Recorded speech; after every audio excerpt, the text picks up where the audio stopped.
ఇవాళ ఏంటంటే ఒకటే చెప్తున్నాం, రాష్ట్రంలో దుర్మార్గమైన పరిపాలన జరుగుతుంది. ఆ దుర్మార్గ పరిపాలన ఏంటి కాదు, ఆయన కూడా 10 ఏళ్ళు అపోజిషన్ లీడర్గా ఉన్నాడు. ఆయన మర్చిపోతే అలాగా అంటే నువ్వు అపోజిషన్ ఉన్నప్పుడేమో ఒకలాగా ఉంటావు, పవర్లో రాగానే నువ్వు మర్చిపోతే రాజకీయాల్లో ఎవరికో అధికారం శాస్త్రం కాదు. రాజశేఖర్ గారు అపోజిషన్ లీడర్ లేడా? రాజశేఖర్ గారు 30 ఏళ్ళు ఫైట్ చేశాడు ఆయన, అవి సొంత పార్టీలో కూడా ఫైట్ చేశాడు ఆయన. కానీ ఫైట్ చేసి సీఎం అయిన తర్వాత రాజశేఖర రెడ్డి గారు శత్రువులు కూడా క్షమించాడు ఆయన. అది గుణం అంటే. అంతేగాని నువ్వేమిటి ఇవాళ నువ్వు సీఎం అవగానే దేవుడు అయిపోతావా? ఇవాళ మీరు మోడీ గారి గురించి ప్రశ్నిస్తున్నారు కదా, మోడీ గారు నిరంకుశంగా ఉన్నారు, మోడీ గారు మరి మనం ఎలా ఉన్నాం?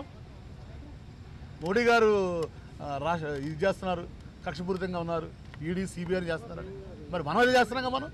ఈ వీడియో మీకు నచ్చినట్టయితే లైక్ చేయండి, షేర్ చేయండి. మరిన్ని ఇంట్రెస్టింగ్ వీడియోస్ చూడడానికి మా ఛానల్ కు తప్పక సబ్స్క్రైబ్ అవ్వండి.